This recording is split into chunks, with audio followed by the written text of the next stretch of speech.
Hey, this is Matt once again with about 10 videos, another paid request, this time for Cindy. Thank you so much for that. For those interested in requesting any type of videos, feel free to send it either directly to my PayPal or join my Patreon. Links are in the info box either over there or over there. And this is for the 1991 film Sleeping with the Enemy, which I realized I had never seen all the way through. I had seen clips. I remember the VHS poster with Julia Roberts in the bathtub. I knew the plot of the film, but I never really felt the need to watch it. I can see why after watching it. And it's directed by Joseph Ruben. This is the guy who gave us the original The Stepfather, True Believer, which is a very good James Woods film with Robert Downey Jr., James Woods plays a lawyer. Very good movie. Wonderful performances. James Woods knocked out of the park in that one. And I believe after this he did The Good Son with Macaulay Culkin, I believe. And this was a huge hit. Like, for those that don't remember, Sleeping with the Enemy made over $100 million in the U.S. alone. $101 million. Watching it, I don't know why. Only I can assume is Julia Roberts, because of films like Pretty Woman, which came out, the year before? I guess her name was such a big name, people were just... That, or because there wasn't much at the time for other people to go see, I guess. Just got a repeated business week after week. Because watching this again, well, not again, watches now,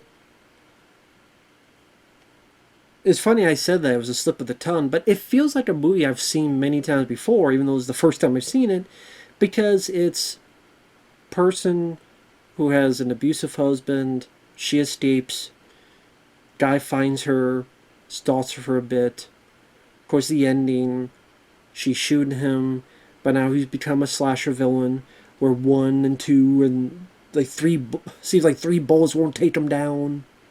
And you're wondering what the hell. Where the regular guy all of a sudden has superhuman strength, or Jason Voorhees, Michael Myers abilities. It was these thrills in the 90s that were trying to be horror films, but don't call them horror, they're called thrillers. Fatal Attraction before that, The Hand That Rocks the Cradle, Pacific Heights. There's a lot of these type of thrillers in that era. And the ones I mentioned, I don't mind. Pacific Heights is a good one. I liked Fatal Attraction. The Hand That Rocks the Cradle, I remember not minding. This one, though, Julia Roberts, I did not mind. I thought she was the only good part of it.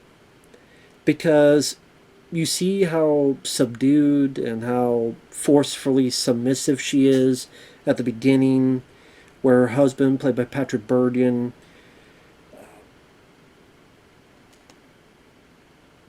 she'll watch him do this intense training, this control, where the towels in the bathroom have to be a certain way and centered in the middle, otherwise he gets bad. And she's like, oh, I forgot. And he, as he puts it, we all forget. That's what reminding is for. And when she does something, he smacks her. Then when she's crying, he's kicking her on the ground. And it's like, oh, you're going to, what was it he said? You're going to pout? Huh? You don't pout for the whole evening? And then later on we'll give her a gift as an apology. And you see this cycle of control and abuse. And like the first 20-some minutes, I did not mind the film. I definitely thought they were the best parts of it. You see how neat and tidy the home is. You see how intense and controlling Patrick Bergin. Which I remember when I first heard of this film, I always thought it was Kevin Kline. Just because when I saw the way he looks and the mustache, it made me think of the look Kevin Kline has in A Fish Called Wanda or some of these other films. So for a split second, like, it's Kevin Kline. It's like, no. I kind of wish it was. That'd be a very different role for Kevin Kline to play. I think he could have done a really bang-up job. But Patrick Bergin is fine.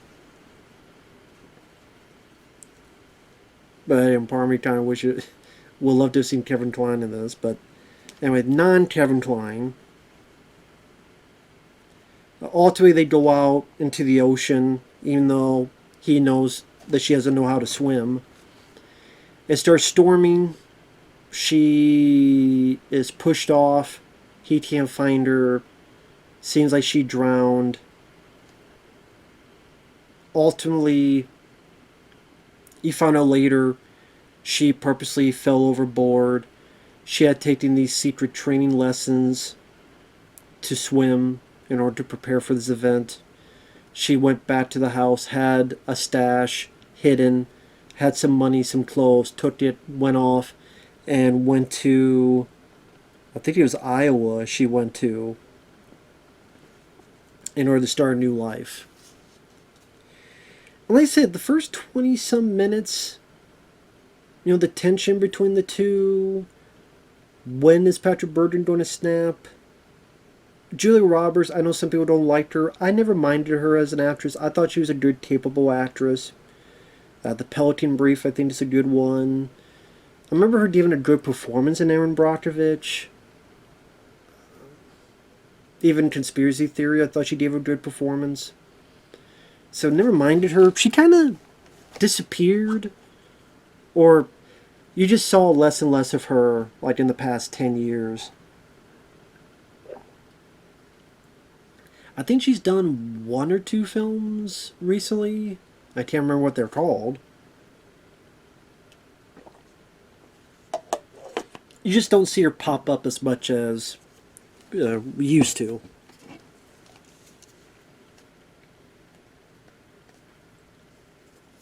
Although it's a bit weird that the music Patrick Bergin starts playing sounds awfully like the Shining theme.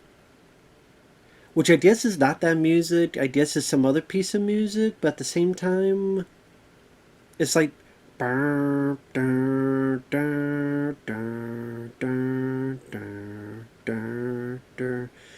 Unless it is the same piece of music, but then, like, after a minute or two, then it's, like, different from The Shining. But the opening is, like, exactly like the theme from The Shining. So I'm like... I'm sure there's some story behind that. I don't know what it is, though. But it was a bit weird to hear that. So she goes to Iowa. She fates her after faking her death. And that's when the movie kind of fell apart for me. Because in Iowa, she meets this guy, Kevin Anderson.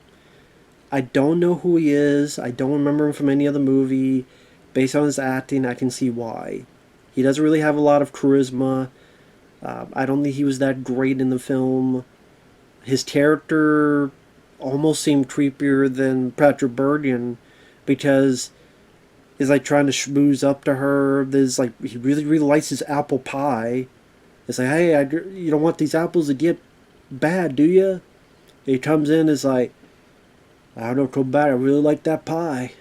It'd be a shame to not have that pie. Okay, buy some apple pie then. Or you want herb pie or poontang pie. Just say it. You want to know if it tastes like apples. Green or red apples. I don't know. I'm sure you're hoping you find out. I'll join you.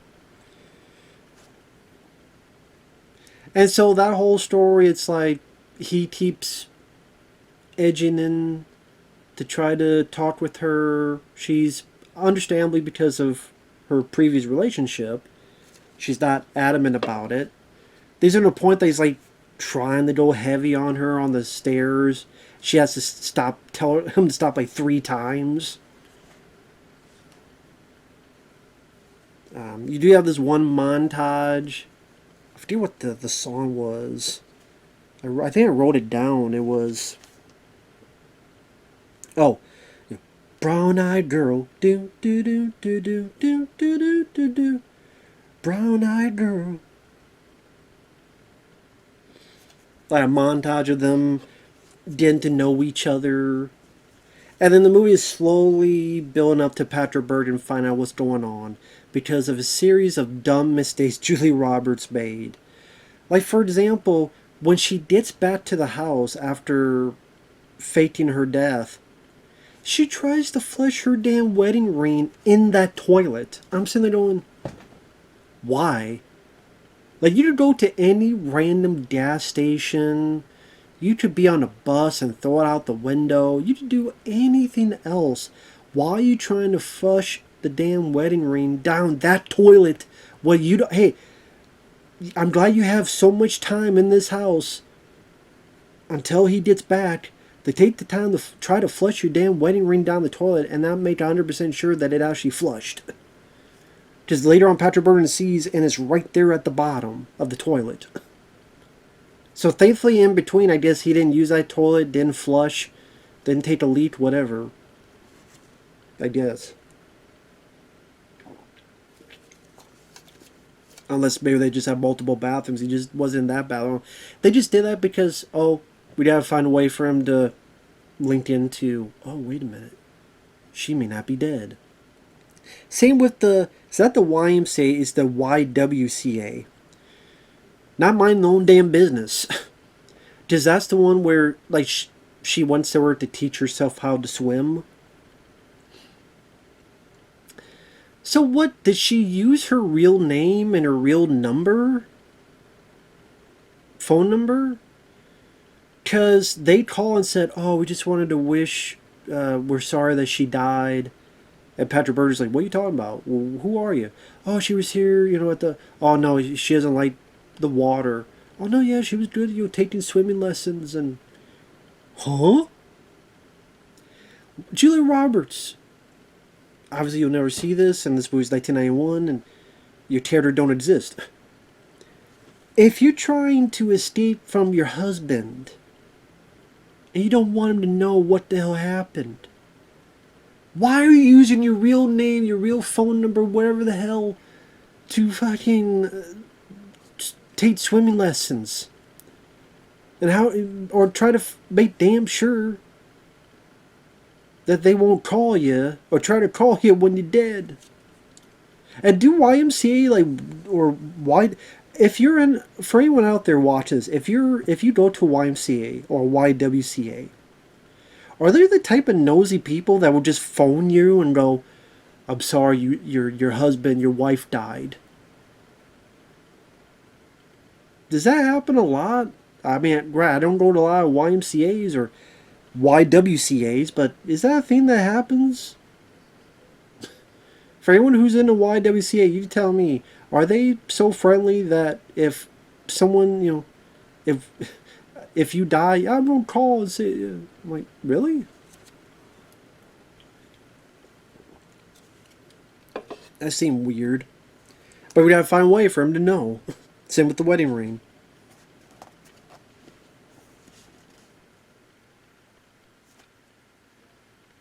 Not only that, but apparently Julia Roberts, like, she has a mom, and she told her husband, Patrick Bergin, that her mom had died.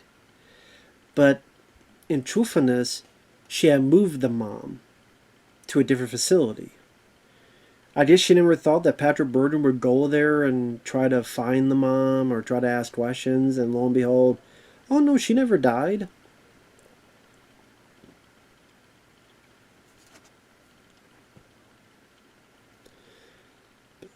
Granted, you would then think, well, maybe, like, there'd be multiple ways Patrick Bergin would figure this out in case something goes wrong.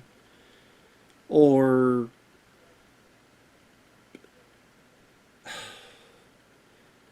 maybe, I don't know. I found there was better ways to approach that situation than how Julia Roberts did it. I don't know. You would think she'd have enough time to think about it, though.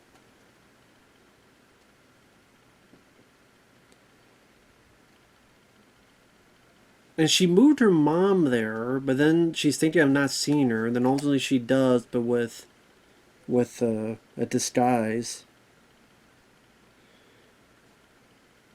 I'm sitting there going, well, couldn't you just tell her the truth of what's going on and tell her to lie about it? Say you don't know. Like, hey, you got, I guess the idea is that if he, but he does ultimately find out where she is anyway. So telling the truth would have been perfectly fine, but maybe less conspicuous. Just think about it. If with the type of character Patrick Burt, bear with me on this. I know I'm floundering here. The way Patrick Burton's character is, he's very selfish. You go to your mom, Julie Roberts. You go, listen, this guy's punching me. He's hitting me. He's hurting me. I need to leave him. Don't fake my death. But from time to time, I'll visit you. I'll be a disguise. But you need to go along that I died. So you can't tell him that I told you this.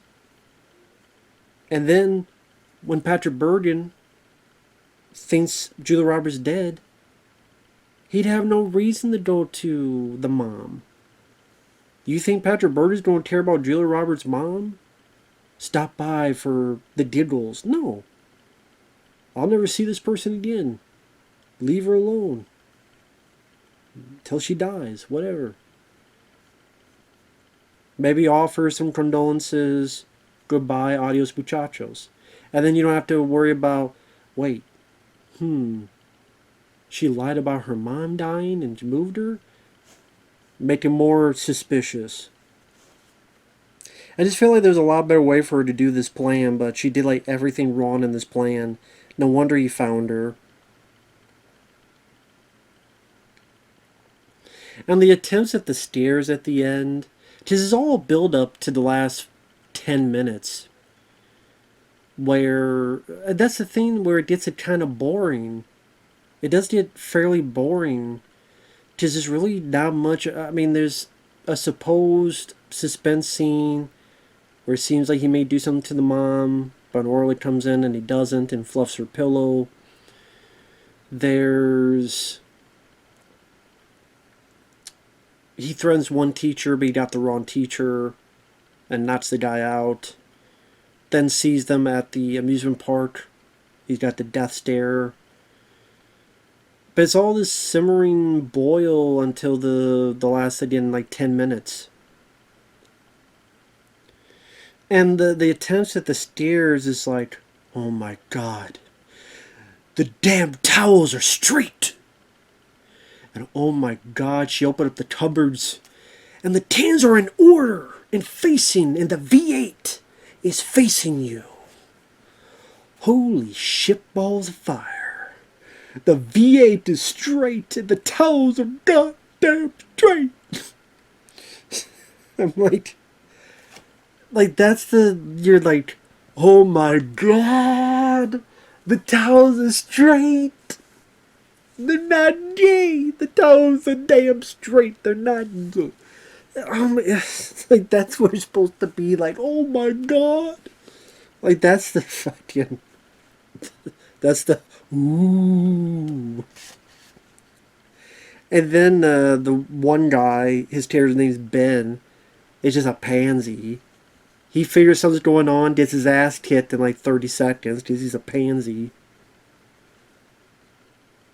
Julia Roberts gets the gun, makes a phone call, says I killed an intruder, shoots him 3 times. But in these type of films, apparently people can become, again, Jason Voorhees, Michael Myers, and multiple bullets don't kill him. He even gets the gun away from her, tries to shoot her, there's no bullets, and then he dies. You know, thank God, 3 bullets. But hey, I mean, 50 Cent took a lot more bullets and he lived, so there you go. I do like the line he says, I can't live without you, and I won't let you live without me. So Patrick Bergin, he played the intensity card fairly well. Julie Roberts, I thought, for someone who, her character you tell suffered a bit of PTSD, so like her early stages of dealing with Kevin Anderson's character of Ben, you see a bit of her standoffish and nervous and jumpy. You can understand. It's just that there's not a whole lot after the first 20 minutes that really happens. It's a very, very, very slow boil that results in a finale that just isn't that memorable or exciting. It seems very, very typical and at best mediocre. And you kind of sitting there going, this is a different time that a film like this gets $101 million box office gross.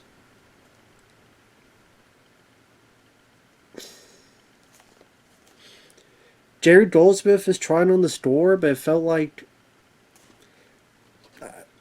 I think Jerry Goldsmith did the music to this, and it felt like he's done a lot better in other movies. And I love Jerry Goldsmith, but this film, it's not a score I've ever listened to again. I don't know. Maybe it's one of those movies. Maybe I have to listen to it by itself. Maybe that's the thing. Maybe the film itself wasn't really intriguing me. So maybe it's one of those scores, to be fair, I have to listen to on its own to get a better engagement. Just sometimes that happens. Like you're so kind of bored with the film that some stuff passes you by. In February 2019, it's reported that a remake was being developed with Nia DaCosta. Who is that? Oh, the lady who did Candyman remake in the Marvels. Well, that was 2019, so yeah, like, do we need a remake of Sleeping with the Enemy? Of course, you say, do we need a remake of a lot of stuff? That's true, but yeah, as is. Yeah, this wasn't for me. Thanks for watching. We'll see you guys later. Bye-bye.